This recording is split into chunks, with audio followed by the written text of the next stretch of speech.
Сәлем достар, сіздермен керемет кино. Бүгін мен сіздерге «Вторжение» фильмі туралы айтып беремін. Роликті бастамас бұрын каналға жазылып қолдау көрсетіп қойыңыздар. Себебі бұл біз үшін өте маңызды. Ал кеттік. Бұл кино ұшақтың құлауынан басталады. Бұл оқиғаның жанында үлкен шу болады. Шаттлдың құлаған сынық бөлшектері түскен жерлерді қоршауға алады. Эксперттер келіп, сынық бөлшектері вирустың таралуына себеп болды дейді. Бұл инопланеталық вирус өте қатты ыстыққа да, қатты суықта да өмір сүре береді. Кауфман штабтан шыққан уақытта кішкентай қыз жүгіріп келіп, оған сынған заттың бөлшегін ұстатады. Қыз, бұл біздің шатырымызға құлады дейді. Кауфман ойланбастан затты алып, қолын жарақаттап алады. Ол үйге оралған сәтте иті қарсы алады, және де сол сәтте ырылдап кетіп қалады. Кауфман ұйқыға жатады. Ұйықтап жатқан уақытында ол бір пленкамен қапталады. Біз басты рөлдегі Кэролмен танысамыз. Ол психолог болып жұмыс атқарады. Жұмысына бұрынғы күйеуі, яғни Кауфман хабарласады. Ол сол түннен кейінгі түрі жап-жақсы. Ол Кэролға ұлын көргісі келетіндігін айтады. Кэрол оған жоқ деп жауап береді. Ол Оливерді мектепке шығарып салады, солайша ол басқа көлікке отырады. Ол көліктегі кісі ғалым адам, ол жаңалықтармен бөліседі. Жұмысында бұрынғы пациенті күтіп отырады. Ол өзінің күйеуінің басқа адамға айналып кеткендігін айтады. Ол оған бірдеңені күштеп ішкізбекші, және де ол жай ғана үрген өзінің итін өлтіріп тастағанын айтады. Кэрол оған дәрі жазып береді. Егерде бұндай жағдай қайталанса, хабарласуын сұрайды. Кешкісін құрбылар Хэллоуинге барады. Сол жерде құрбысының ұлына ит бас салды. Бала болса итті тұмсығынан ұстап өлтіре жаздайды. Кэрол баладан секемдене бастайды, ал анасы болса бұл қалыпты жағдай дейді. Сол кезде Оливер айқайлап қолына жабысқан затын алуды сұрайды. Кэрол қолындағы белгісіз затты алады және зертханаға апарады. Олар зерттеу барысында бұндай нәрселер әлемнің әр жерінен табылғандығын айтады. Осы уақытта жиналыста жаңа вирусты таратпау жөнінде сөз қозғалып жатыр. Бұнда чиновниктер, президент хатшылары, басқа да эксперттер және де Кэролдың бұрынғы күйеуі Кауфман да бар. Официанттар өздерінен шыққан сұйықтықты кофеге қосып құйып әкелді. Сол уақытта Кауфман вирустан құтылудың ең тиімді жолы вакцинация дейді. Председатель болса, олардың ғылыми зерттеуге уақыттары жоқ дейді.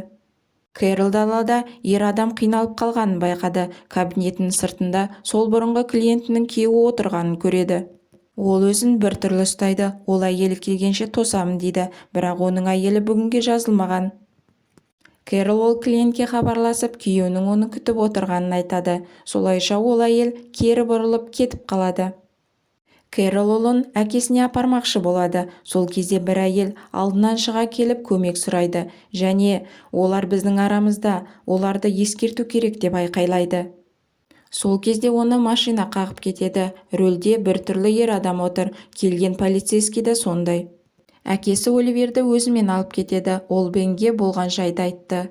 Оливер көршінің баласымен ойнап отырып, әкесінің өзгергенін айтады. Көршінің баласы да солай дейді. Әкесі Оливерге ыстық шоколад беріп, вирусты жұқтырмақшы.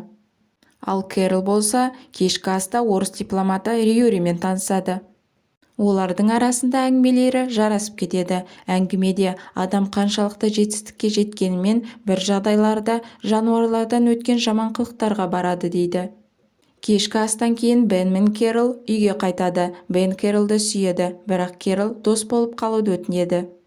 Оның үйіне бейтаныс адамдар келіп, санақ жүргізу жөніндегі мамандармыз деп таныстырады, және де бірнеше сұрақ қоямыз дейді. Кэрол бірдеңеден күдіктенеді, себебі далада түн болатын. Кэрол бұл сұрақтарға кейін жауап беремін деп есікті жауып алады. Солайша ол кетіп қалады. Ол Бенға хабарласып келуін өтінеді. Ол Кэролға келіп түнейді.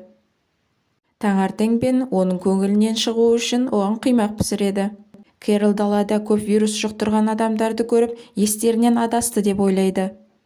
Кэролдың хатшысы оған вирусты жұқтыру үшін шай әкеледі, бірақ бұл іс жүзеге аспайды. Бен хабарласып бір нәрсе тапқандығын айтады. Оның досы зертханада бұл вирус ұйықтағаннан кейін ғана оянатынын айтады. Яғни адам жұқтырған болса да, ұйықтағаннан кейін ғана зомбиге айналады. Лабораториядағы жұмыскерлер бұл вирус бір түн ішінде адам ДНК-сын өзгертетінін айтады. Чех елшілігінен Людмила хабарласып, Юриймен біртүрлі жағдайлар болып жатқандығын айтады. Олар Людмилаға барып, ұйықтап жатқан Юрийдің сұйықтықпен жамылғанын көріп, зерттеулерге үлгі алып, фотоға түсірмекші. Кэрол телефонның вспышкасымен суретке түсіріп еді, ол оянып кетеді. Сол кезде ол оны бас салады да кейін өліп кетеді, себебі процесс аяқталмаған еді. Кэрол үреймен бұрынғы күйеуіне ұлын алып кету үшін барады. Бұл кезде күйеуі де олардың арасынан екендігін түсінеді. Күйеуі және жанындағы зомби достары оған ұйықтап тұрған соң түк сезбей қаласың дейді де оған жұқтырады.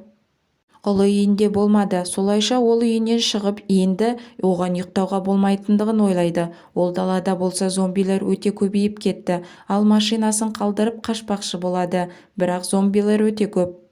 Ұлы оған хабарлама жазып, мені метродан алып кет дейді. Метрода Кэрол сияқты эмоциясын көрсетпей аман отырған адамдар бар екен, бірақ оларды құтқармайды, Кэрол ғана қашып шығады. Ол жол бойында зомбилердің біреуін өлтіреді, ал далада вирусты жұқтырмағандарды ұстап жатыр екен. Ол эмоциясын көрсетпеуге тырысады. Сіз терлеп тұрсыз, сізді біліп қояды, тезірек қашыңыз дейді.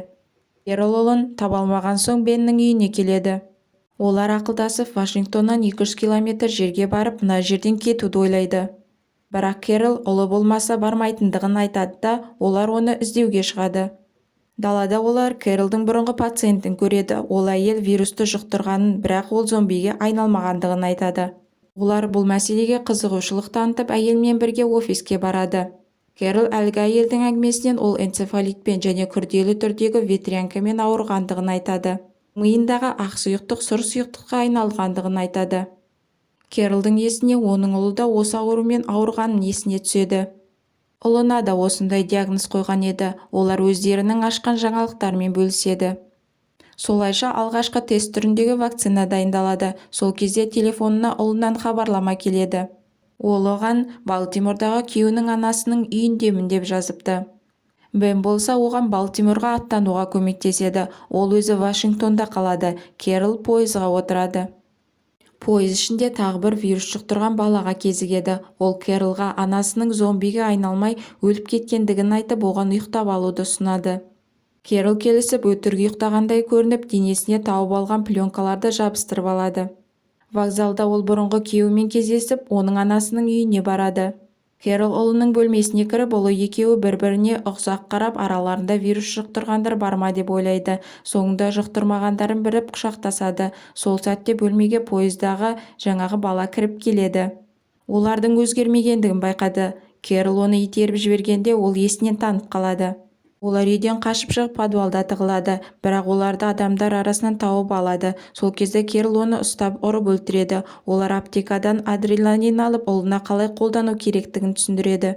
Олар ол жерде вирус жұқтырған ұйқыдағы полицейскийді көреді. Ол полицейскийден пистолетін алып, оны жауып қояды. Олар Бен келгенін күтеді. Кэрол ұйықтай бастайды, солайша зомбиге айнала бастайды. Сол кезде ұлы Оливер оған адреналин салып, оны ұйықтауына жол бермейді.